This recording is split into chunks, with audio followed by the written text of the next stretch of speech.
आज आपण अर्थशास्त्राच्या 8व्या चॅप्टरच्या संदर्भात माहिती पाहणार आहोत. भारतातील सार्वजनिक वित्त व्यवहार, पब्लिक फायनान्स इन इंडिया. यामध्ये प्रस्तावना. सार्वजनिक वित्त व्यवहार ही अभ्यास शाखा अर्थशास्त्राच्या जुन्या शाखांपैकी एक असून यात अर्थव्यवस्थेतील शासनाच्या भूमिका आणि कार्यावर प्रकाश टाकला जातो.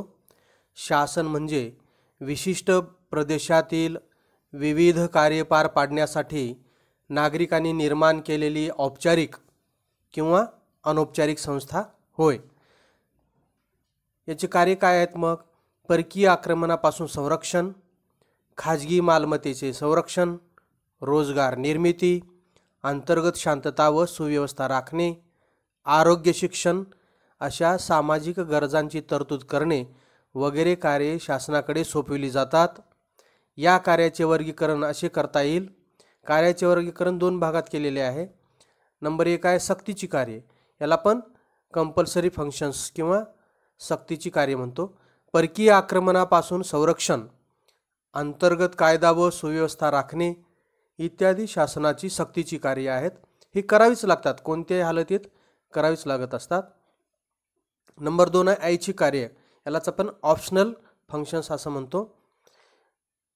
शिक्षण व आरोग्य सेवांची तरतूद, निवृत्ती वेतन आणि इतर कल्याणकारी सामाजिक सुरक्षा उपाययोजनांची तरतूद इत्यादी ही शासनाची ऐच्छिक कार्ये आहेत.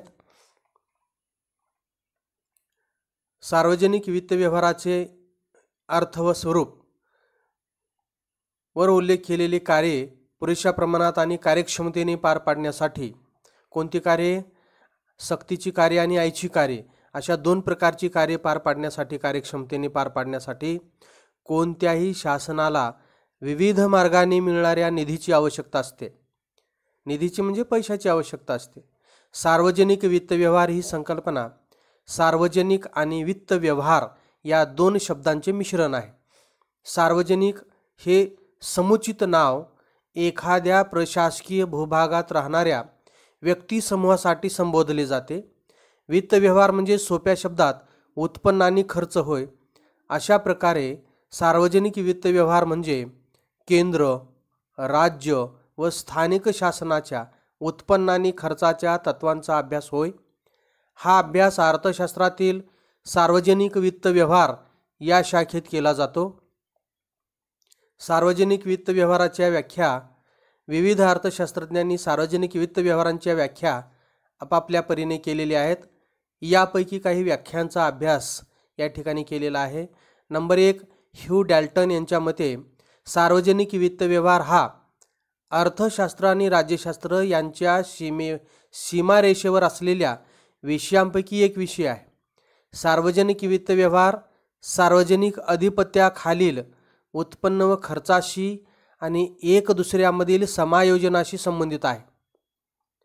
शासनाच्या कार्याचा अभ्यास राज्यशास्त्रातही केला जात असल्यामुळे सार्वजनिक वित्त व्यवहार हा राज्यशास्त्राच्या अभ्यासाचाही एक भाग आहे. दुसरी व्याख्या आहे प्राध्यापक फिंडले शिराज यांच्या मते सार्वजनिक सत्तेचा निधी खर्च करणे व निधी उभारणे याबाबतच्या तत्वांचा अभ्यास म्हणजे सार्वजनिक वित्त व्यवहार होय. सार्वजनिक वित्त व्यवहार व खाजगी वित्त व्यवहार यातील फरक. अनुक्रमांक 1 फरकाचे मुद्देमध्ये अनुक्रमांक 1 मध्ये उद्दिष्टे. सार्वजनिक वित्त व्यवहाराचं उद्दिष्ट काय? समाजाला महत्तम लाभ मिळवून देणे. आणि खाजगी वित्त व्यवहारामध्ये स्वहिताची पूर्तता करणे. इथं खाजगी वित्त व्यवहार आहे हा मर्यादित असतो याचं उद्दिष्ट, आणि याचं उद्दिष्ट व्यापक असतं. संपूर्ण समाजाला महत्तम लाभ मिळवून देणे हे उद्दिष्ट असतं सार्वजनिक वित्त व्यवहाराचं. तर खाजगी वित्त व्यवहारामध्ये फक्त स्वतःच्या हिताची पूर्तता करणे हा संकुचित उद्दिष्ट असतं. नंबर 2 खर्चाचे निर्धारण. फरकाचा मुद्दा आहे खर्चाचे निर्धारण. सार्वजनिक वित्त व्यवहारामध्ये शासन सर्वप्रथम आपल्या खर्चाची पातळी आणि खर्चाचे भिन्न भिन्न मार्ग निश्चित करते. खाजगी वित्त व्यवहारामध्ये व्यक्ती प्रथम आपले वैयक्तिक उत्पन्न विचारात घेते आणि खर्चाचे मार्ग निश्चित करते. म्हणजे या ठिकाणी खर्चाचे निर्धारण जे आहे सार्वजनिक वित्त व्यवहार खर्चाचे निर्धारण अगोदर करते. खर्चाची पातळी ठरवते आणि कोणकोणत्या गोष्टीवर किती खर्च करायचा ते अगोदर ठरवते आणि नंतर उत्पन्नाचा सोर्स किंवा मार्ग कोणकोणते आहेत ते पाहते.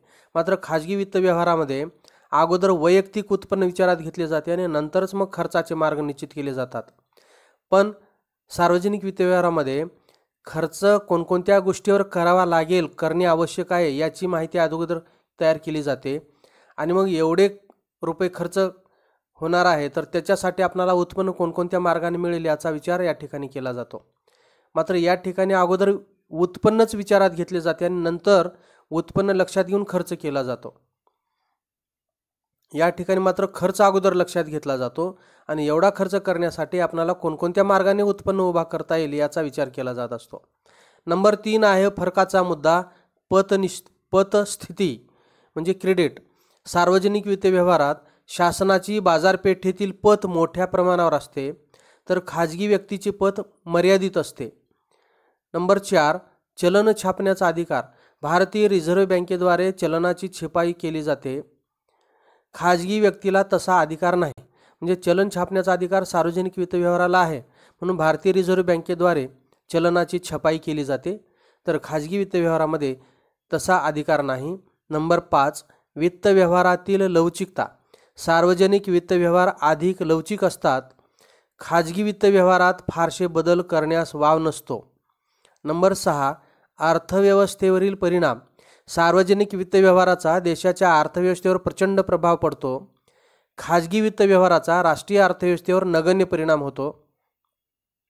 म्हणजे या ठिकाणी सार्वजनिक वित्त व्यवहारामध्ये अधिक लवचिकता असते, इलॅस्टिक असते. एखाद्या खात्यावर होणारा जो खर्च आहे तेवढाच केला जाईल असं काही नाही, त्यात बदल केला जाऊ शकतो. मात्र खाजगी वित्त व्यवहारात त्यात फारसे बदल आपल्या व्यक्तिगत उत्पन्नातील आणि खर्चात केले जात नसतात. अर्थव्यवस्थेतील परिणाम सार्वजनिक वित्त व्यवहाराचा घडतो मात्र खाजगी वित्त व्यवहाराचा राष्ट्रीय अर्थव्यवस्थेवर नगण्य परिणाम होतो कारण खाजगी अर्थव्यवस्थेची जी ताकद असते ती मर्यादित असते. सार्वजनिक वित्त व्यवहार आकृतीच्या आधारे सार्वजनिक वित्त व्यवहारातील प्रमुख घटक पुढील प्रमाणे आहेत. पहिला आहे सार्वजनिक खर्च. सार्वजनिक खर्च महसुली खर्च, भांडवली खर्च, विकास खर्च आणि विकासेतर खर्च यामध्ये सार्वजनिक खर्च विभागलेला आहे. सार्वजनिक खर्च हे 4 प्रकारचे आहे. महसुली खर्च आपण याला revenue expenditure, capital expenditure, developmental expenditure आणि नॉन डेव्हलपमेंटल एक्सपेंडिचर असं म्हणत असतो. त्याच्यानंतर सार्वत्रिक उत्पन्न. सार्वत्रिक उत्पन्न कोणकोणत्या मार्गाने मिळवलेलं असतं? करामार्फत आणि करेतर मार्गाने. कर 2 प्रकारचे, प्रत्यक्ष आणि अप्रत्यक्ष. प्रत्यक्ष करामध्ये प्रमाणशीर, प्रगतिशील, अप्रगतिशील किंवा प्रतिगामी, याला आपण proportionate, progressive and non progressive किंवा प्रतिगामी असं म्हणतो. तर अप्रत्यक्ष करामध्ये वस्तू व सेवावरील कर, गुड्स अँड सर्व्हिसेस टॅक्स याचा विचार करतो. त्याच्यानंतर करेतर उत्पन्नामध्ये ह्या 7 बाबी आहेत. शुल्क, सार्वजनिक वस्तू व सेवांची किंमत, विशेष अधिभार, दंड व दंडात्मक रकमा, भेटी, अनुदाने व देणग्या, विशेष कर आणि कर्जे. हे आपल्याला नॉन टॅक्सेबल इन्कम आहे गव्हर्नमेंटला. कराच्या व्यतिरिक्त मिळणारे उत्पन्न जे आहे ते ह्या 7 मार्गांनी सरकारला मिळत असते. त्याच्यानंतर आहे सार्वजनिक कर्जे. सार्वजनिक कर्जेमध्ये पब्लिक डेप्टमध्ये इंटरनल अँड एक्सटर्नल डेप्ट, अंतर्गत कर्ज आणि बाह्य कर्ज. त्याच्यानंतर आहे 4था मुद्दा राज्य वित्तीय धोरण. राज्य वित्तीय धोरणामध्ये सार्वजनिक खर्च, सार्वजनिक महसूल आणि सार्वजनिक कर्जे या तिन्हीचा समावेश होतो. आणि वित्तीय प्रशासन नंबर 5 शासकीय अंदाजपत्रक, उत्पन्न खर्च, कर्ज आणि एकूण वृद्धीसाठी धोरण.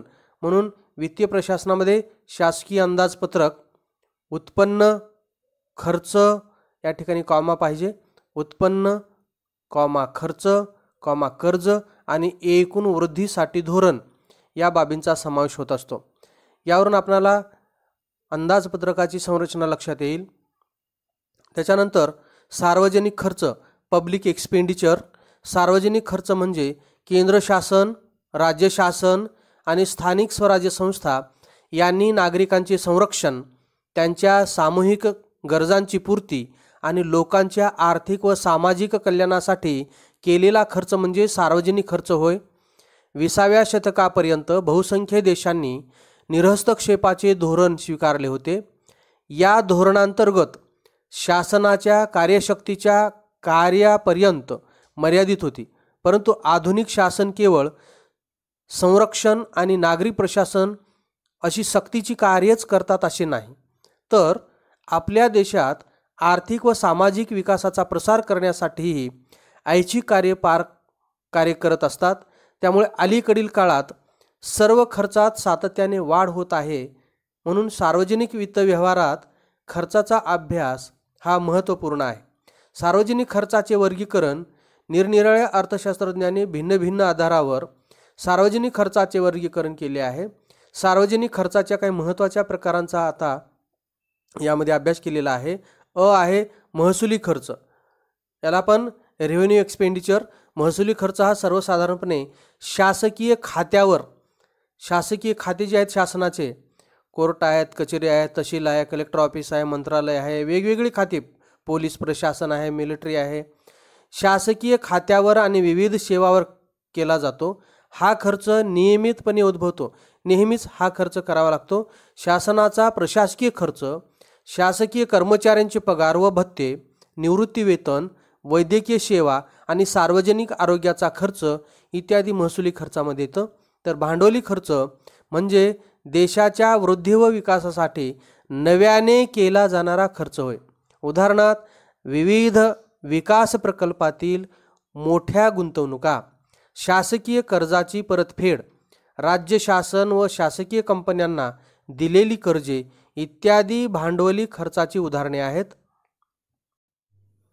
याच्यानंतर आहे विकासात्मक खर्च, डेव्हलपमेंटल एक्सपेंडिचर. विकासात्मक खर्च हा उत्पादक स्वरूपाचा असतो. ज्या खर्चामुळे रोजगार निर्मिती, उत्पादन वाढ, किंमत स्थैर्य इत्यादी बदल घडून वाढ होते, त्याला विकासात्मक खर्च असे म्हणतात. उदाहरणार्थ आरोग्य, शिक्षण, औद्योगिक विकास, सामाजिक कल्याण, संशोधन आणि विकास यावरील खर्च होय. आहे विकासेतर खर्च किंवा आपण त्याला नॉन डेव्हलपमेंटल एक्सपेंडिचर असं म्हणतो. शासनाच्या ज्या खर्चामुळे देशात कोणत्याही प्रत्यक्ष उत्पादक परिणाम होत नाही त्याला विकासेतर किंवा बिगर विकास खर्च असे म्हणतात. उदाहरणार्थ प्रशासकीय खर्च, युद्ध खर्च इत्यादी हे खर्च अनुत्पादक स्वरूपाचे असतात. या ठिकाणी स्वातंत्र्योत्तर काळातील सार्वजनिक खर्चाची प्रवृत्ती दिलेली आहे. 1991-92 पासून ते 2018-19 पर्यंत एकूण खर्चाचा ट्रेंड दिलेला आहे. 1991-92ला एकूण खर्च 72,317 कोटी रुपये होता. तो 2001-2 मध्ये 3,62,450 कोटी रुपये झाला. 2005-06 मध्ये तो 5,06,123 कोटी रुपये होता. 2005-06 मध्ये 5,06,123 कोटी रुपये, तर 2009-10 मध्ये तो 10,24,487 कोटी रुपये होता. 2015-16 मध्ये तो 11,95,025 इतका होता. 2016-17 मध्ये 13,74,203 कोटी रुपये होता. तो 2017-18 मध्ये 14,35,233 कोटी रुपये होता. तो 2018-19 मध्ये 17,29,682 कोटी रुपये इतका होता.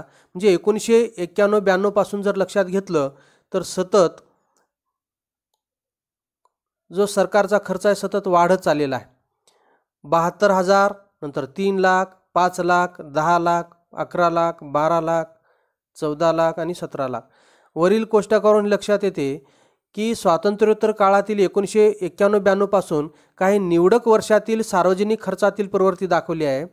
या निरीक्षणावरून स्पष्ट होते की एकूण सार्वजनिक खर्चात फार मोठ्या प्रमाणात वाढ झाली आम्हाला दिसून येते. म्हणजे 1991-92ला केवळ 72,317 कोटी रुपये खर्च असताना तो 18-19मध्ये 17,29,682 कोटी रुपये हा सार्वजनिक खर्च आहे, तो मोठ्या प्रमाणात वाढलेला आपल्याला दिसून येतो. शासनाच्या सार्वजनिक खर्चात वाढ होण्याची कारणे काय आहेत? तर अशी वेगवेगळी कारणे आम्हाला पाहता येतील. भारतासारख्या विकसनशील देशाच्या एकूण सार्वजनिक खर्चात वाढ होताना दिसून येते. त्याची काही कारणं आहेत. नंबर 1 आहे शासनाच्या कार्यात वाढ. या अगोदर वर उल्लेख केलेल्याप्रमाणे देशाच्या सामाजिक आणि आर्थिक विकासाकरिता आधुनिक शासन अनेक कार्ये पार पाडत असते. शिक्षण प्रसार, सार्वजनिक आरोग्य, सार्वजनिक बांधकाम, मनोरंजन, समाज कल्याणकारी योजना इत्यादी बाबींचा या कार्यात समावेश होतो. यावरून असे आढळून येते की शासन सातत्याने नवनवीन कार्ये स्वीकारत आहे आणि जुनी कार्ये अधिक कार्यक्षमतेने मोठ्या प्रमाणावर पार पाडत आहे.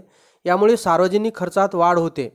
दुसरा आहे लोकसंख्येची वेगाने होणारी वाढ. भारतासारख्या विकसनशील देशाची लोकसंख्या वेगाने वाढत आहे. इसवी सन 2011च्या जनगणनेनुसार ती लोकसंख्या 121.02 कोटी इतकी होती. परिणामी वाढत्या लोकसंख्येच्या गरजांची पूर्ती करण्यासाठी शासनाला अधिक खर्च करावा लागतो. नंबर 3 वाढते शहरीकरण. वाढते शहरीकरण ही सध्याची जागतिक स्थिती आहे. यामुळे पाणी पुरवठा, रस्ते, ऊर्जा, शाळा व महाविद्यालय, सार्वजनिक वाहतूक, स्वच्छता इत्यादीवरील शासनाच्या खर्चात वाढ होते. नंबर 4 संरक्षण खर्चात वाढ. आधुनिक काळात अस्थिर व असमंजस आंतरराष्ट्रीय संबंधामुळे युद्ध नसतानाही संरक्षण खर्च वाढत असतो. नंबर 5 लोकशाही शासन पद्धतीचा प्रसार. जगातील बहुसंख्य देशामध्ये लोकशाही असून लोकशाही शासन पद्धती आहे. नियमित निवडणुका व इतर बाबींमुळे लोकशाही शासन पद्धती खर्चिक ठरते. त्यामुळे शासनाच्या एकूण खर्चात सतत वाढ होत जाते. नंबर 6 भाववाढ. एखाद्या खाजगी व्यक्तीप्रमाणेच आर्थिक व सामाजिक विकासासाठी शासनाला बाजारातून वस्तू व सेवांची खरेदी करावी लागते. सर्वसाधारणपणे किंमत वाढीची प्रवृत्ती दिसून येते. त्यामुळे शासनाला वाढीव खर्च करावा लागतो. नंबर 7 औद्योगिक विकास. औद्योगिक विकासामुळे अर्थव्यवस्थेत उत्पादन, रोजगार वाढ व एकूण वृद्धी घडून येते. म्हणून औद्योगिक विकासासाठी शासन मोठ्या प्रमाणावर प्रयत्न करते. त्यात विविध योजना आणि कार्यक्रमावर खर्च करते. परिणामी एकूण खर्चात वाढ होते. नंबर 8 आपत्ती व्यवस्थापन. अलीकडील काळात भूकंप, पूर, वादळे, सामाजिक अशांतता अशा नैसर्गिक व मानवनिर्मित आपत्ती वारंवार घडून येताना दिसत आहेत. त्यामुळे शासनाला आपत्ती व्यवस्थापनावर मोठ्या प्रमाणात खर्च करावा लागतो. परिणामी एकूण खर्चात वाढ होते. आधुनिक शासन कल्याणकारी राज्यासाठी कार्य करते. त्यामुळे सार्वजनिक खर्चात वाढ होणे अपरिहार्य आहे. असे हे 8 मुद्दे सार्वजनिक खर्च वाढण्याला कारणीभूत आहेत. नंबर 2 आहे सार्वजनिक उत्पन्न. विविध स्रोतांद्वारे म्हणजे मार्गाद्वारे, सोर्सद्वारे, विविध स्रोतांद्वारे शासनाला मिळणारे एकूण उत्पन्न म्हणजे सार्वजनिक उत्पन्न होय. अर्थशास्त्राच्या अभ्यासात जे स्थान उत्पादनाचे आहे तेच स्थान सार्वजनिक वित्त व्यवहारात सार्वजनिक उत्पन्नाचे आहे. अशा प्रकारे सार्वजनिक उत्पन्नाची गरज सार्वजनिक खर्चामुळे निर्माण होते. सार्वजनिक उत्पन्नाचे स्रोत हे 2 प्रकारचे आहेत, कर उत्पन्न आणि करेतर उत्पन्न. कर उत्पन्न त्याला आपण टॅक्सेबल इन्कम म्हणतो. कराची व्याख्या जी आहे, कराची व्याख्या प्राध्यापक टॉशिंग यांच्या मते शासनाकडून लागू केलेले इतर आकार आणि कर यामधील फरकाचा मुख्य गाभा असा की करदाता आणि शासन यांच्यात थेट लाभाचा व परताव्याचा अभाव असतो. म्हणजे या व्याख्येत एक सांगितलेलं आहे, जेव्हा आपण टॅक्स भरतो तेव्हा कुठल्याही परताव्याचा किंवा कुठल्याही लाभाची अपेक्षा ठेवू शकत नाही. मात्र या ठिकाणी इतर आकार जो आकारला जातो त्या बदल्यात आपल्याला काहीतरी मिळालेली असते. शासनाकडून काहीतरी सुविधा मिळाल्यामुळे त्याचा खर्च म्हणून आकार लावलेला असतो. परंतु कर हा कुठल्याही प्रकारचा लाभ किंवा कुठल्याही प्रकारचा परतावा मिळावा याच्यासाठी हा कर दिलेला नसतो. म्हणून करदाता आणि शासन यांच्यात थेट लाभाचा व परताव्याचा अभाव असतो. मी एवढा टॅक्स भरलेला आहे म्हणून मला एवढा लाभ मिळाला पाहिजे, किंवा हा लाभ मिळाला म्हणून मी टॅक्स भरत आहे, किंवा एवढा टॅक्स भरला म्हणून मला ह्या गोष्टी मिळाल्या पाहिजेत, या गोष्टीचा इथे काही संबंध नसतो. म्हणून करदाता आणि शासन यांच्यात थेट लाभाचा व परताव्याचा अभाव असतो.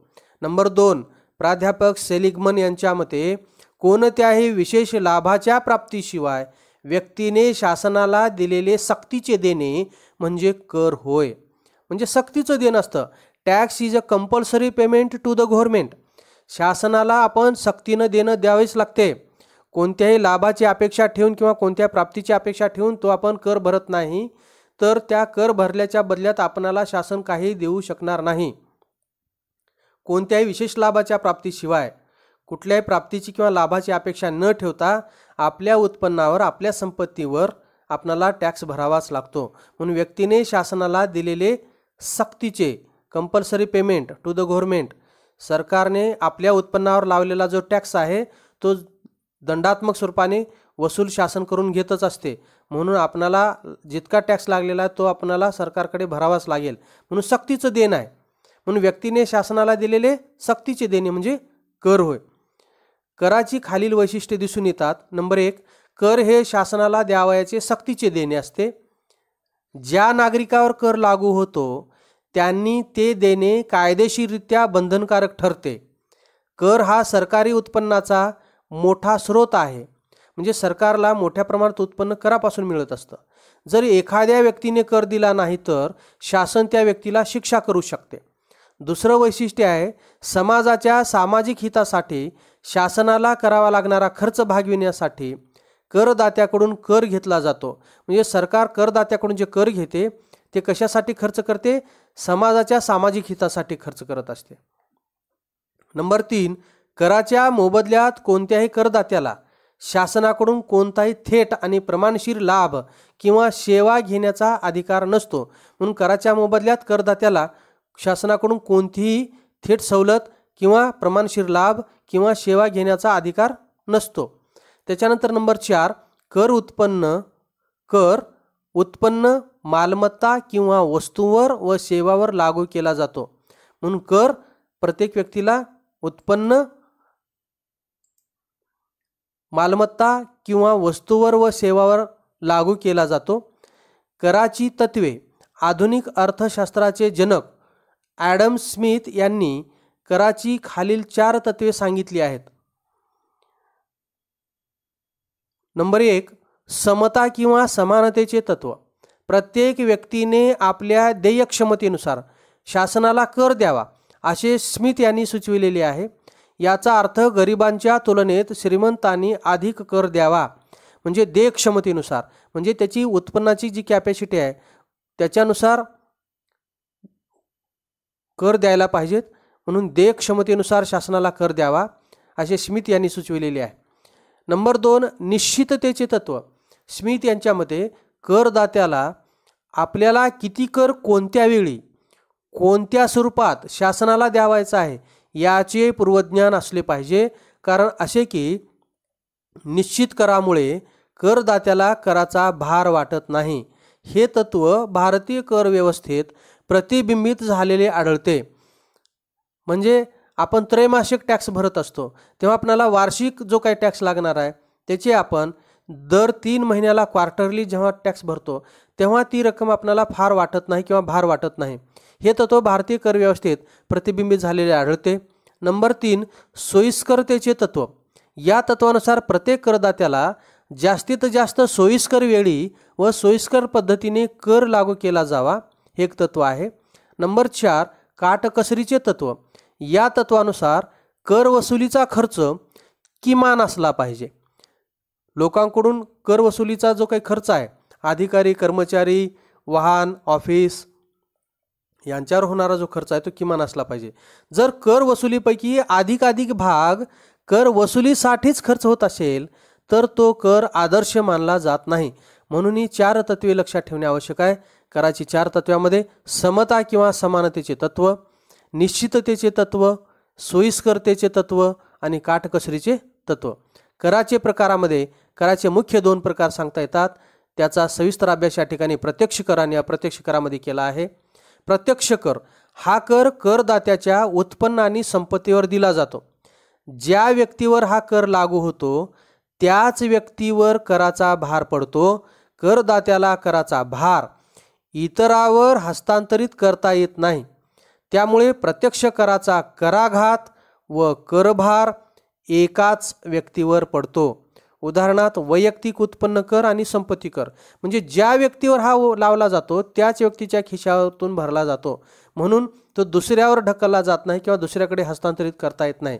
म्हणून shifting of tax, burden of tax, incidence of tax and burden of tax.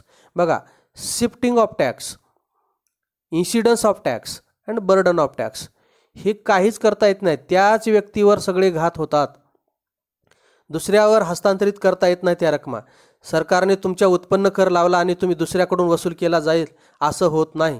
तुमच्या उत्पन्नावर आणि तुमच्या संपत्तीवर बसवलेला हा प्रत्यक्ष कर आहे, त्याच्यामुळे तो दुसऱ्याकडून तुम्ही वसूल करू शकत नाहीत. म्हणून इन्सिडन्स ऑफ टॅक्स किंवा कराचा घात हा तुमच्यावरच होतो आणि कराचा भारसुद्धा तुमच्यावरच आहे. हा टॅक्स कसा आहे, ट्रान्सफर करू शकत नाही, शिफ्टिंग करू शकत नाही, दुसऱ्याकडून वसूल करू शकत नाही. तुमच्यावर पडलेला जे कराचा घात झालेला आहे किंवा कराचा भार पडला ते ओझे तुम्हीच सहन करावे लागत असते.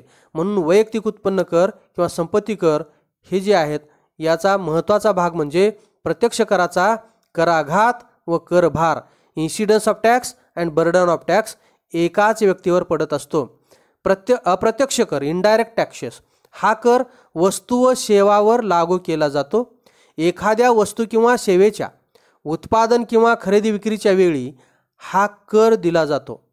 अप्रत्यक्ष कराचा भार करदात्याकडून इतर व्यक्ती किंवा व्यक्तींना हस्तांतरित केला जाऊ शकतो. म्हणून कराघात, इन्सिडन्स ऑफ टॅक्स आणि करभार, बर्डन ऑफ टॅक्स निरनिराळ्या घटकावर पडत असतो. म्हणजे कराघात आपल्यावर पडतो परंतु करभार आपण दुसऱ्यावर ढकलत असतो. म्हणून उदाहरणार्थ भारतात नव्याने लागू केलेले जवळजवळ सर्व अप्रत्यक्ष कराऐवजी वस्तू व सेवा कर, GST, goods and services tax, तसेच कस्टम ड्युटी हे जे इनडायरेक्ट टॅक्सेस आहेत ते मात्र कसे आहेत, शिफ्टिंग ऑफ टॅक्स आहेत. इन्सिडन्स ऑफ टॅक्स जो आहे, इन्सिडन्स विक्रेत्यावर जरी पडलेला असला तर तो बर्डन मात्र ग्राहकावर पडत असते. वाढलेल्या टॅक्सची किंमत वाढल्यामुळे वस्तूची किंमत वाढते. टॅक्स वाढला की ती वस्तूची किंमत वाढते आणि लोकांकडून जास्ती किमतीला ती वस्तू विकली जाते आणि तो कर वसूल करून ज्याच्यावर इन्सिडन्स झालेला आहे, कराघात झालेला आहे, तो दुसऱ्याकडून कराचे ओझे जे आहे दुसऱ्याकडे ढकलतो आणि दुसऱ्याकडून वसूल करून तो शासनाकडे भरत असतो. म्हणून अप्रत्यक्ष कर कसा आहे, इन्सिडन्स ज्याच्यावर झाला तो स्वतः न भरता तो करभार दुसऱ्याकडे ढकलत असतो. म्हणून अशा प्रकारचा कर जो आहे तो हस्तांतरित केला जाऊ शकतो. त्याच्यानंतर कराच्या कायद्यानुसार प्रत्यक्ष कराचे वर्गीकरण 3 गटात केले जाते. नंबर 1, प्रमाणशीर कर.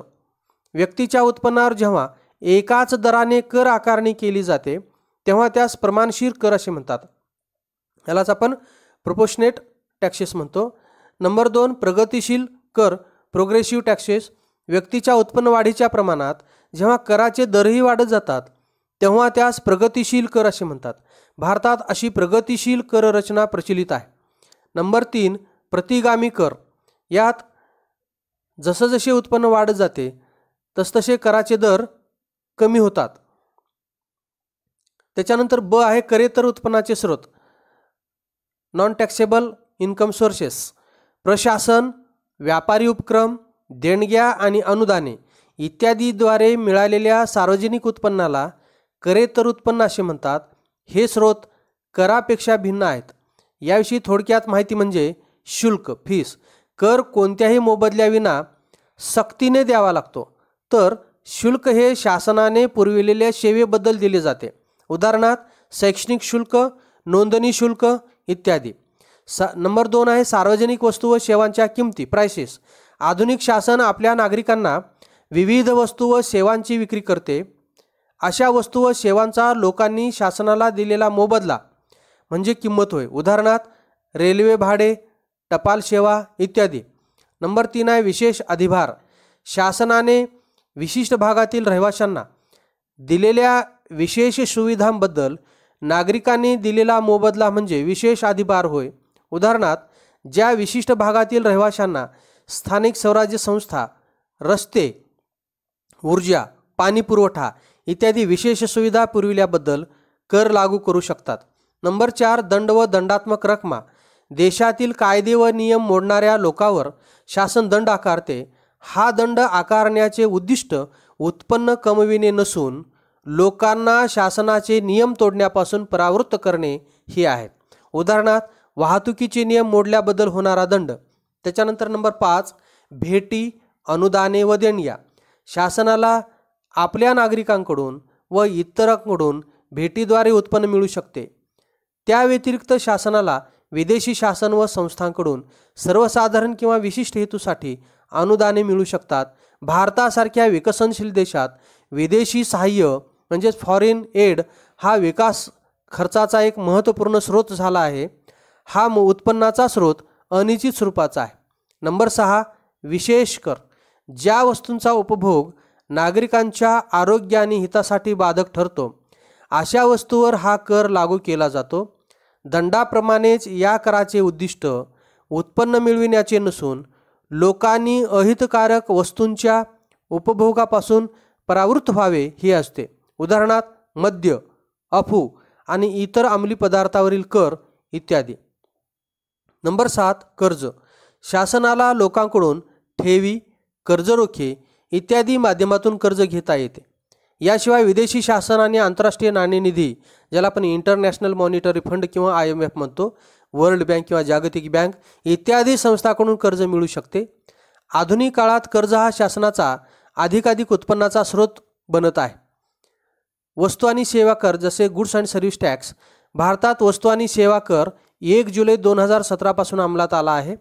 हा कर वित्तीय उत्तरदायित्व आणि अंदाजपत्रक व्यवस्थापनाच्या अंमलबजावणी कायद्यावरील केळकर कृती समितीने जुलै 2004 मध्ये सुचविला होता. भारतीय राज्यघटनेतील 101वी घटना दुरुस्ती सुधारणा कायदा 2016 अन्वये वस्तू व सेवा कर परिषद स्थापण्याची तरतूद केली गेली. या परिषदेत केंद्रीय अर्थमंत्री, महसूल राज्यमंत्री आणि प्रत्येक राज्याचे अर्थमंत्री यांचा समावेश असतो. या परिषदेला वस्तू आणि सेवा कर दर, सूट आणि किमान पातळी इत्यादी बाबत शिफारशी करण्याचा अधिकार आहे. म्हणून ही परिषद काय करते? वस्तू आणि सेवा कर याचा दर, सूट आणि किमान पातळी इत्यादी बाबत शिफारशी करण्याचा अधिकार आहे. वस्तू निर्माण किंवा विक्री यावर एकाच टप्प्यात लागू केल्या जाणाऱ्या उत्पादन शुल्क किंवा विक्री करापेक्षा वस्तू व सेवा कर वेगळा आहे. देशभरात वस्तू आणि सेवावरील तो एक व्यापक कर आहे. केंद्र आणि राज्य शासनाच्या पुढील कराऐवजी वस्तू आणि सेवा कर लागू केला गेला. केंद्रीय उत्पादन शुल्क, सेवा कर, अतिरिक्त सीमा शुल्क, राज्यांचा मूल्यवर्धित कर, प्रवेश कर, करमणूक कर इत्यादीच्या ऐवजी हा GST लावलेला आहे. अपेक्षित उत्पन्नाच्या त्रुटीसाठी सेवा कर, central goods and services tax. देशांतर्गत वस्तू व सेवांच्या पुरवठ्यावर केंद्र सरकारने आकारलेला कर म्हणजे केंद्रीय वस्तू व सेवा कर होय. राज्य वस्तू व सेवा कर, state goods and services tax. वस्तू आणि सेवांचा उपभोग घेतल्यामुळे राज्य शासनाला मिळणारा कर म्हणजे राज्य वस्तू व सेवा कर होय. हा कर वस्तू आणि सेवांच्या उत्पादनावर आकारला जात नाही. एकत्रित वस्तू व सेवा कर, त्याला आपण IGST, integrated goods and services tax. हा कर IGST कायद्यामुळे सर्व राज्यात आंतरराज्य वस्तू व सेवांच्या पुरवठ्यावर लागू केला जातो. नुकसान भरपाई कर, राज्य शासनाच्या अपेक्षित उत्पन्नातील त्रुटीच्या असणारा नुकसान भरपाई कर. वस्तू आणि सेवा करांचे अपेक्षित लाभ काय काय आहेत? यामुळे भारताची एकात्मक सामायिक राष्ट्रीय बाजारपेठ निर्माण होण्यास मदत होईल. नंबर 2, यामुळे विदेशी गुंतवणुकीला आणि मेक इन इंडिया चळवळीला चालना मिळेल. नंबर 3, यामुळे कराचे दर, प्रक्रिया आणि कायदे यांच्यात सुसूत्रीकरण होण्यास मदत होईल.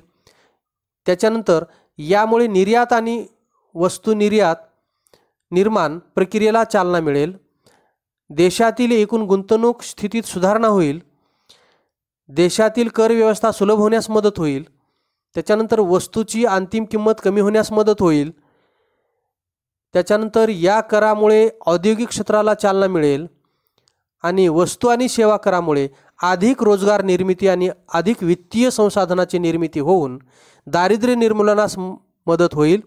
मात्र वस्तू आणि सेवा करांच्या कामगिरीचे मूल्यमापन इतक्या अल्पावधीत करणे शक्य नाही. वस्तू व सेवा करपावतीचा नमुना आपणाला दिलेला आहे. या ठिकाणी ह्या वेगवेगळ्या वस्तू आहेत, त्यांच्या क्वांटिटी आहेत, रेट आहेत, अमाऊंट आहे आणि टोटल सब टोटल दिलेला आहे. या ठिकाणी त्याच्यामध्ये CGST 2.50% असं लिहिलेलं आहे. 2.50% तो झालेला 98.75 आणि SGST जो तो सुद्धा 2.50% इतका आहे. तो सुद्धा रक्कम झालेली आहे 98.75. अशी एकूण टोटल बेरीज झालेली आहे 4148.00. असा या एकूण खरेदीवर केंद्र सरकारचा जो CGST आहे तो 98.75 रुपये आहे. तर राज्याचा उपभोग घेतल्यामुळे वस्तूचा तो आहे 98.75 म्हणजे 75 पैसे असा आहे. म्हणजे या ठिकाणी व्हॅटचा नंबर दिलेला आहे CGSTIN अशा प्रकारची ही पावती असते. त्याच्यानंतर नंबर 3 आहे सार्वजनिक कर्जे. जसे वैयक्तिक पातळीवर कर्जाची गरज असते तशी सरकारसाठी कर्ज उभारणे सर्वसाधारण कृती असते, कारण सरकारी खर्च सर्वसाधारणपणे सरकारी महसुलापेक्षा जास्त असतो. म्हणून सार्वजनिक कर्ज धोरणात कर्ज उभारणे ही महत्त्वाची भूमिका सरकारला करावी लागते. सार्वजनिक कर्जाचे मुख्य 2 प्रकार आहेत. याला आपण अंतर्गत कर्ज किंवा इंटरनल डेप्ट असं म्हणतो. जेव्हा सरकार देशातील नागरिक, बँका, मध्यवर्ती बँका, central bank of India, reserve bank of India, वित्तीय संस्था, औद्योगिक क्षेत्र इत्यादीकडून कर्ज घेतात तेव्हा त्यास अंतर्गत कर्ज म्हणून ओळखले जाते. नंबर 2 बाह्य कर्ज किंवा एक्सटर्नल डेप्ट. जेव्हा सरकार परकीय देशातील सरकार, परदेशी बँका किंवा संस्था, आंतरराष्ट्रीय संस्था जसे नाणेनिधी, जागतिक बँक इत्यादीकडून कर्ज घेते ते बाह्य कर्ज म्हणून ओळखले जाते. या ठिकाणी अंतर्गत कर्ज आणि बाह्य कर्ज यातला फरक स्पष्ट केलेला आहे. अंतर्गत कर्ज देशाच्या अंतर्गत अर्थव्यवस्थेत उभारले जाते, म्हणजे देशातल्या लोकांकडून, देशातल्या बँकेकडून, वेगवेगळ्या संस्थांकडून देशात उभा केलेली असते. बाह्य कर्ज देशाबाहेरील अर्थव्यवस्थेतून उभारले जाते. दुसरा फरक आहे ऐच्छिक किंवा सक्तीच्या स्वरूपात असते. हे कर्ज आपल्याला देशांतर्गत गरजा भागवण्यासाठी आपल्याला घ्यावीच लागत असते किंवा ऐच्छिक असू शकते. मात्र बाह्य कर्ज हे ऐच्छिक स्वरूपाचे असते, ते घ्यावे असं काय आपल्यावर बंधन नाही. नंबर 3 हे देशी चलनात असते, हे परकीय चलनात असते. म्हणजे बाह्य कर्ज जे आहे ते परकीय किंवा फॉरेन करन्सीमध्ये असते, तर हे देशी करन्सीमध्ये असते. त्याच्यानंतर नंबर 4 व्यवस्थापनासाठी कमी गुंतागुंतीचे असते अंतर्गत कर्ज, तर बाह्य कर्ज जे आहे ते व्यवस्थापनासाठी अधिक गुंतागुंतीचे असते. त्याच्यानंतर तुम्हाला या ठिकाणी खालील विधानांचे वर्गीकरण अंतर्गत कर्ज व बाह्य कर्ज यात करूया असं दिलेलं आहे. शासन आपल्या नागरिकांना रोख्यांची विक्री करते, हे झालं अंतर्गत कर्ज. पाणी पुरवठ्याच्या तरतुदीसाठी शासन जागतिक बँकेकडून कर्ज घेते, हे झालं एक्सटर्नल किंवा बाह्य कर्ज. व्यापारी बँकेकडून शासन पायाभूत सुविधांच्या विकासासाठी कर्ज घेते, हे झालं अंतर्गत कर्ज. मुंबईच्या मेट्रो ट्रेन प्रकल्पासाठी भारत सरकार जागतिक बँकेकडून कर्ज घेते, याला आपण बाह्य कर्ज किंवा एक्सटर्नल डेप्ट असं म्हणत असतो. दुसऱ्या देशाकडून घेतलेला आहे, जागतिक बँकेकडून घेतलेला आहे.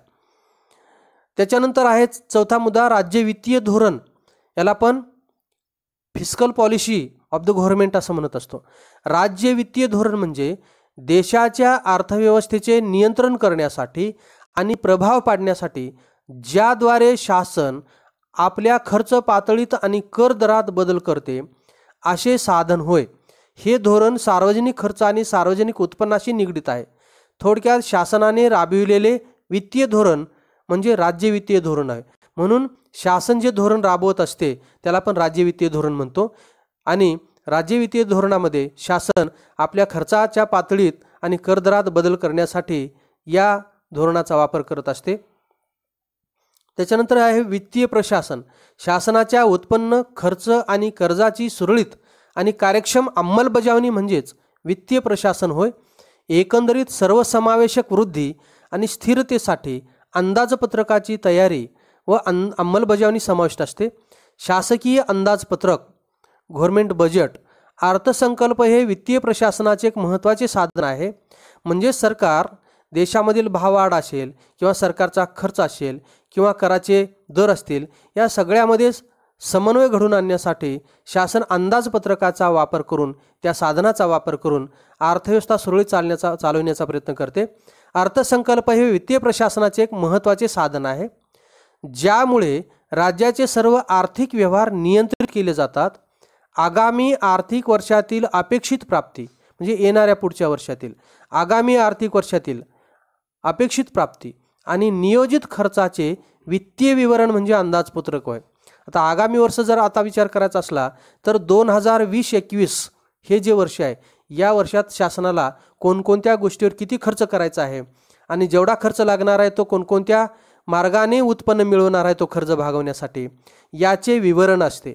म्हणून आगामी आर्थिक वर्षातील अपेक्षित प्राप्ती कोणकोणत्या मार्गाने आपल्याला उत्पन्न मिळणार आहे सरकारला 2020-21 मध्ये, आणि नियोजित खर्च सरकारला वेगवेगळ्या खात्यावर कसा खर्च करावा लागणार आहे आणि एकूण खर्च किती राहणार आहे, याचा विवरण म्हणजे अंदाजपत्रक होय. भारतात 1 एप्रिल ते 31 मार्च या कालावधीचे एक आर्थिक वर्ष असते. म्हणून आर्थिक वर्ष लक्षात ठेवा, फायनान्शियल इयर. 1 एप्रिल ते 31 मार्च या कालावधीच्या 12 महिन्याला आपण आर्थिक वर्ष असे म्हणतो. भारतीय राज्यघटनेच्या कलम 112 अंतर्गत शासकीय अंदाजपत्रकाची तरतूद आहे. भारत सरकारच्या प्रत्येक अंदाजपत्रकात 7 अंदाजपत्रकीय दस्तऐवजांद्वारे सार्वजनिक वित्त व्यवहाराच्या तपशिलांचे वर्णन केले जाते. अंदाजपत्रक हा शब्द बजेट फ्रेंच भाषेतील बोगिटी पासून आला आहे. याचा अर्थ पिशवी किंवा पॉकेट असा होतो, ज्यात सरकारच्या आर्थिक धोरणाविषयीचा तपशील असतो. ह्या सर्व आर्थिक योजना किंवा वित्तीय धोरणे सरकारी महसूल आणि सरकारी खर्चाच्या स्वरूपात असते. भारतीय राज्यघटनेत अंदाजपत्रक बजेट ही संज्ञा नसून वार्षिक आर्थिक विवरण असे म्हटले आहे. महसुली व भांडवली अंदाजपत्रक, याच्यामध्ये अंदाजपत्रकातील तरतुदीची महसुली व भांडवली अंदाजपत्रक असे वर्गीकरण केलेले आहे. महसुली अंदाजपत्रकात महसुली उत्पन्न आणि महसुली खर्चाचा समावेश होतो. महसुली प्राप्तीचे विभाजन कर आणि करेतर उत्पन्नात होते. कर उत्पन्नात उत्पन्न कर, संपत्ती कर, कंपनी कर इत्यादी करांचा समावेश होतो. महसुली उत्पन्न पाहिजे, इथं खर्च झालेला आहे, महसुली उत्पन्नात पाहिजे, हा शब्द प्रिंट मिस्टेक झालेला आहे. महसुली उत्पन्नातील करेतर उत्पन्नात कर्जावरील व्याज, गुंतवणुकीवरील लाभांश, राज्यांना दिलेली अनुदाने व सहाय्य इत्यादींचा समावेश होतो. भांडवली अंदाजपत्रकात भांडवली उत्पन्न व भांडवली खर्च मांडलेले असतात. शासनाचे भांडवली उत्पन्न म्हणजे मध्यवर्ती बँका आणि लोकांकडून घेतलेली कर्जे, सार्वजनिक क्षेत्रातील उद्योगाच्या समभागाची विक्री करून मिळालेले उत्पन्न, विदेशी शासन आणि संस्थांकडून मिळालेली कर्जे, विशेष ठेवी इत्यादी बाबींचा समावेश होतो. भांडवली खर्चात शासनाच्या विकास प्रकल्पातील खर्च, गुंतवणुका, राज्य शासनाला शासकीय कंपन्या, महामंडळे आणि इतर घटकांना दिलेली कर्जे इत्यादींचा समावेश होतो. याशिवाय सामाजिक आणि सामुदायिक विकासावरील खर्च, संरक्षण आणि सर्वसाधारण सेवावरील खर्च इत्यादींचा यात समावेश होतो.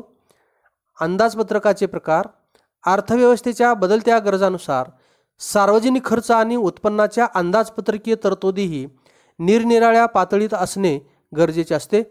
त्यासाठी शासकीय अंदाजपत्रकाचे 3 प्रकार पडतात. याला आपण समतोल अंदाजपत्रक, नंबर 2 शिल्लकीचे अंदाजपत्रक आणि नंबर 3 तुटीचे अंदाजपत्रक.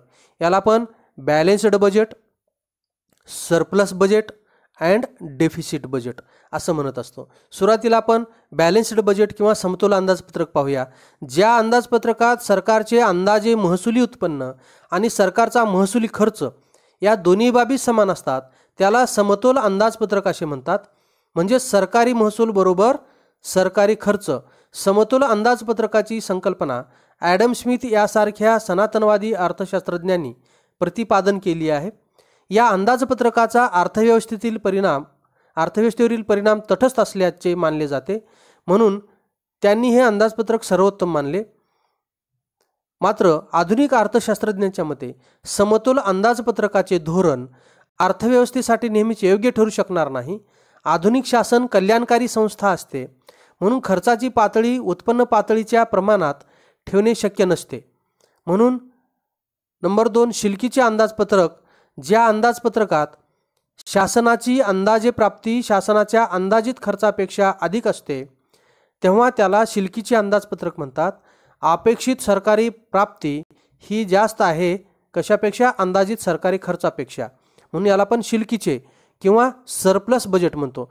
म्हणजे सरकारकडे पैसा शिल्लक आहे आणि सरकारचा खर्च कमी आहे. सरकारचे उत्पन्न जास्त आणि खर्च कमी, म्हणजे सरकारकडे काही शिल्लक आहे. म्हणून अपेक्षित सरकारी प्राप्ती इज ग्रेटर दॅन अंदाजित सरकारी खर्च. आर्थिक तेजीच्या कालखंडात म्हणजे भावाढ जर होत असेल सतत तर सरकार खर्च कमी करते आणि मोठ्या प्रमाणात मागणी कमी होते आणि मग वस्तूच्या किमती कमी होतात. आर्थिक तेजीच्या कालखंडात शिल्लकीचे अंदाजपत्रक उपयुक्त ठरू शकते. आर्थिक तेजीच्या काळात रोजगार पातळी जरी जास्त असली तरी त्याचबरोबर किंमत वाढीची प्रवृत्ती अधिक असते. विशेषतः कमी अधिक प्रमाणात स्थिर उत्पन्न असणाऱ्या लोकांच्या हितासाठी याचे नियंत्रण करण्याची आवश्यकता असते.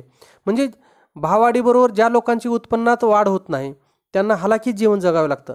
समजा दररोज 100 रुपये उत्पन्न असणारा माणूस आजच्या बाजारभावानुसार 5 वस्तू घेऊन येत होता, परंतु आता भाववाढ झालेल्यामुळे 100 रुपयामध्ये फक्त जर 2च वस्तू मिळत असतील तर भाववाढीचा फटका त्याला बसतो, कारण त्याच्या उत्पन्नात काही दुप्पट वाढ झालेली नसते. तो 100 रुपये रोजगारावरच काम करत असतो. मात्र पूर्वी 100 रुपयामध्ये 5 वस्तू आणत होता, आता त्या 100 रुपयामध्ये जर 2च वस्तू आणत असेल भाववाढ झाल्यामुळे, तर अशा हलाखीत जीवनात जगणाऱ्या लोकांवर अन्याय होऊ नये म्हणून सरकार अशा प्रकारच्या अंदाजपत्रकाची सरप्लस बजेटची योजना करत असते. अर्थव्यवस्थेतील प्रभावी मागणीची पातळी घटवून किंमत वाढीवर नियंत्रण ठेवता येते. यासाठी करात वाढ करून शासकीय उत्पन्नात वाढ घडवून लोकांची खरेदी शक्ती कमी करता येते. अंतिमतः परिणामकारक मागणी कमी होऊन किंमत पातळी खालच्या दिशेने बदलू लागेल आणि भाववाढीची परिस्थिती नियंत्रणात येईल. म्हणजे सरकारचा जो काही उत्पन्नावरचा खर्च आहे, शासकीय उत्पन्नात वाढ घडून म्हणजे सरकार मोठ्या प्रमाणात अर्थव्यवस्थेतला पैसा काढून घेत असते. त्याचबरोबर किमतीवर नियंत्रण ठेवण्यासाठी चलनविषयक धोरण आहे त्याचाही वापर करत असते. म्हणून या ठिकाणी शासकीय उत्पन्नात वाढ घडून लोकांची खरेदी शक्ती कमी करता येते. सरकारचा होणारा खर्च कमी केला जातो आणि तो शिल्लक ठेवला जातो आणि म्हणून भाववाढीवर नियंत्रण बसते. मंदी आली की वस्तूच्या किमती कमी होतात आणि वस्तूच्या किमती कमी झाल्या की मग सर्वसामान्य कमी उत्पन्न असणाऱ्या गटातील लोकांना जीवन जगणे सुसह्य होते. म्हणून भाववाढीच्या नियंत्रण ठेवण्यासाठी भाववाढीची परिस्थिती जी आहे त्याच्यावर नियंत्रण ठेवण्यासाठी सरप्लस बजेट जे आहे फायदेशीर आहे. मात्र तेजी व्यतिरिक्त इतर परिस्थितीत शिल्लकीचे अंदाजपत्रक वापरले जाऊ नये, कारण त्यामुळे अर्थव्यवस्थेत बेरोजगारी आणि कमी पातळीतील उत्पादन स्थिती निर्माण होऊ शकते. म्हणून मंदीच्या परिस्थितीत सरप्लस बजेट उपयोगाचं नाही, कारण खर्च वाढला पाहिजे मंदीच्या स्थितीत, तरच रोजगार वाढेल, उत्पादन वाढेल आणि मागणीसुद्धा वाढेल. मात्र भाववाढीच्या काळामध्ये सरप्लस बजेट जे आहे शासनाच्या उत्पन्नात वाढ करून खर्चात घट केली जाते आणि उत्पन्नात वाढ करून सरप्लस बजेट हे भाववाढीवर नियंत्रण ठेवण्यासाठी वापरले जात असते. आणि त्याच्यामुळे इफेक्टिव्ह डिमांड जे आहे अंतिमतः परिणामकारक मागणी कमी होऊन किंमत पातळी खालच्या दिशेने बदलू लागेल आणि भाववाढीची परिस्थिती नियंत्रणात येईल. त्याच्यानंतर नंबर 3 आहे तुटीचे अंदाजपत्रक. जेव्हा सरकारची अपेक्षित प्राप्ती अंदाजित सरकारी खर्चापेक्षा कमी असते तेव्हा त्याला तुटीचे अंदाजपत्रक म्हणतात. म्हणजे या ठिकाणी सरकारचा खर्च जास्त असतो आणि सरकारची प्राप्ती कमी असते. अपेक्षित सरकारी प्राप्ती ही कमी आहे कशापेक्षा? अंदाजित सरकारी खर्च. म्हणून अंदाजित सरकारी खर्च हा अधिक आहे, सरकारी प्राप्ती कमी आहे.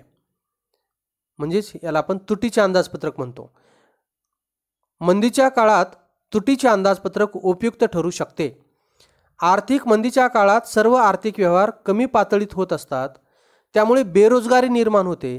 याचे नियंत्रण करण्यासाठी कर्ज व तुटीच्या अर्थभरण्याद्वारे शासकीय खर्चात वाढ केली जाते. म्हणजे मोठ्या प्रमाणात चलन निर्मिती केली जाऊ शकते. मोठ्या प्रमाणात कर्ज घेऊन सरकार मोठ्या प्रमाणात खर्च करत असते आणि सरकारने केलेल्या खर्चामुळे वेगवेगळ्या वस्तूला मागणी वाढत असते आणि प्रभावी मागणी वाढली की रोजगारात वाढ होत असते. वस्तूला मागणी वाढली की उत्पादक अधिक उत्पादन वाढवतो आणि उत्पादन प्रक्रियेमध्ये अधिक लोकांना रोजगार मिळत असतो, म्हणून रोजगारात वाढ होत असते आणि त्यातून पुढे गुंतवणुकीला प्रोत्साहन मिळते आणि मग आपल्या कारखान्यातील उत्पादन वाढवलं जातं. कारखान्याचा आकार वाढवला जाऊ शकतो, अधिक उत्पादन घेतले जाऊ शकते, त्याच्यासाठी अधिक गुंतवणूक केली जाऊ शकेल. आधुनिक काळात तुटीचे अंदाजपत्रक हे शासनाचे सर्वसाधारणपणे राबवले जाणारे धोरण आहे. म्हणून भारतासारख्या देशाचे सध्याचे किंवा सुरुवातीपासूनचे धोरण कसे आहे? तुटीच्या अंदाजपत्रकाचे आहे. भारतासारख्या विकसनशील देशांनी आर्थिक विकासासाठी तुटीच्या अंदाजपत्रकाचा मार्ग सातत्याने अनुसरला आहे. अंदाजपत्रकाचे महत्त्व, इम्पॉर्टन्स ऑफ बजेट. केंद्रीय अंदाजपत्रक महत्त्वाचे असते कारण अनेक मार्गांनी त्याचा लोकांवर आणि एकूण अर्थव्यवस्थेवर परिणाम होत असतो. कोणत्याही अंदाजपत्रकात कर हा सर्वाधिक रोचक असा भाग असतो. करामुळे उद्योगाचे आणि व्यक्तीचे भवितव्य निश्चित होते. अंदाजपत्रकात मांडलेल्या कराच्या दरावर करदात्याचा खर्च योग्य उत्पन्न पातळीवर अवलंबून असतो. संरक्षण, प्रशासन, पायाभूत सुविधा, शिक्षण आणि आरोग्य सेवा अशा विविध क्षेत्रावरील शासकीय खर्चाचा नागरिकांच्या जीवनावर आणि एकूण अर्थव्यवस्थेवर परिणाम होत असतो. कारण देशाच्या आर्थिक धोरणाचे माध्यम म्हणून शासन त्याचा वापर करत असते. सरकारच्या अंदाजपत्रकाच्या कृतीमुळे देशातील उत्पादन, अंदाजपत्रकीय उत्पन्नाचा आकार आणि वितरण, त्याचबरोबर मानवी व भौतिक संसाधनांच्या उपभोगावर परिणाम होतो. अंदाजपत्रकाच्या माध्यमातून शासनाने घेतलेल्या निर्णयाचा परिणाम उत्पादन, एकूण उत्पन्न आणि उत्पन्नाचे वितरण, मानवी आणि भौतिक साधन सामग्रीचा वापर यावर घडून येतो. यामुळे आधुनिक अर्थव्यवस्थेत सार्वजनिक वित्त व्यवहाराचे महत्त्व आणि व्याप्तीमध्ये गेल्या 100 वर्षात मोठ्या प्रमाणावर तफावत झालेली दिसून येत असते. म्हणून अंदाजपत्रकामध्ये कर कशा प्रकारे आहेत, प्रत्यक्ष कर, याच्याकडे जनतेचं फार लक्ष असतं कारण त्या करावरच करदात्याचं खर्चयोग्य उत्पन्न पातळी अवलंबून असते. सरकारने जर कराचं प्रमाण वाढवलं तर करदात्याचं खर्चयोग्य उत्पन्न हे कमी राहतं आणि मग त्याची वेगवेगळ्या वस्तूला मागणी कमी होते. डायरेक्ट करदात्याच्या खर्चयोग्य उत्पन्नावर त्याचा परिणाम होत असतो. म्हणून अंदाजपत्रकात मांडल्या गेलेल्या कराच्या दरावर करदात्याचा खर्च योग्य उत्पन्न पातळीवर अवलंबून असतो. म्हणजे समजा उदाहरणार्थ माझ्यावर जर 1 लाख रुपये कर लागला असेल तर माझ्या उत्पन्नातून 1 लाख रुपये वजा केल्यानंतर जे शिल्लक राहील ते माझं खर्च करण्यायोग्य उत्पन्न असेल. पण सरकारने आता कराचा दर वाढवल्यामुळे माझ्या उत्पन्नावर जर आता 1.5 लाख रुपये टॅक्स लागत असेल, कर लागत असेल, तर मला मिळालेल्या उत्पन्नातून 1.5 लाख वजा केल्यानंतर मला खर्च करण्यायोग्य उत्पन्न जे असेल ते पूर्वीपेक्षा कमी असेल. कारण माझ्या उत्पन्नातून बहुतांशी 1.5 लाख रुपयेपर्यंतचं उत्पन्न जे आहे कराच्या माध्यमातून गेलेलं आहे. म्हणून माझ्याकडे जे काही शिल्लक राहील ते खर्चयोग्य उत्पन्न हे कमी राहील. म्हणून माझी मागणी ही माझ्या खर्चयोग्य उत्पन्नावर अवलंबून असेल आणि खर्चयोग्य उत्पन्न हे माझ्यावर लावलेल्या कराच्या दरावर अवलंबून असेल आणि कराचा दर अंदाजपत्रकात घेतलेल्या निर्णयावर अवलंबून असेल. म्हणजे शेवटी सरकारवर अवलंबून असेल. अशा पद्धतीनं आपण हे माहिती पाहिलेली आहे. आज एवढेच.